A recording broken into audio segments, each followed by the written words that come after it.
Friends ఇవాళ చేసే recipe జొన్న ఇడ్లీ అండి. ఒక హాఫ్ కప్పు మినపగుండ్లు, ఒక 10 వరకు మెంతులు వేసి కడిగి శుభ్రంగా నానపెట్టుకోవాలండి. 2 కప్పులు తెల్ల జొన్నలు, హాఫ్ కప్పు మినపగుండ్లకి 2 కప్పులు తెల్ల జొన్నలు చక్కగా సరిపోతాయి. మినపప్పును శుభ్రంగా కడిగి 7 గంటల తర్వాత మిక్సీ జార్లోకి తీసుకోవాలండి. మనం మిక్సీ వేసుకునే ముందు ఒక కప్పు అటుకులు నానపెట్టి వేసుకోవాలి. కొంచెం వాటర్ వేసుకొని పిండిని ఇలా మెత్తగా మిక్సీ పట్టుకోవాలండి. ఇప్పుడు ఒక బౌల్లోకి వేసుకొని అదే జార్లోకి మనం జొన్నలు తీసుకోవాలి. వాటర్ పోసుకొని ఇలా కొంచెం బరకగా మిక్సీ పట్టుకోవాలండి. మరీ మెత్తగా కాకుండా ఇలా బరకగా పట్టుకోవాలి.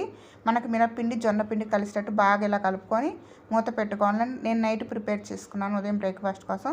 పిండి చక్కగా ఇలా బాగా పొంగి రెడీ అయిందండి. ఇప్పుడు రుచికి సరిపడా సాల్ట్ వేసుకొని కలుపుకోవాలి. ఇప్పుడు ఇడ్లీ ప్లేట్కి నెయ్యి కానీ నూనె కానీ రాసుకొని ఇప్పుడు ఇడ్లీ ప్రిపేర్ చేసుకుందాం.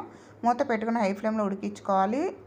మనకి ఇడ్లీ ఉడికాక ఇలా రెడీ అయ్యాక ఒక 5 నిమిషాల పాటు మూతని ఇలా ఓరగా పెట్టాలండి. స్టవ్ ఆపుకున్నాక మనకి ఇడ్లీ ఇలా చక్కగా వస్తాయి.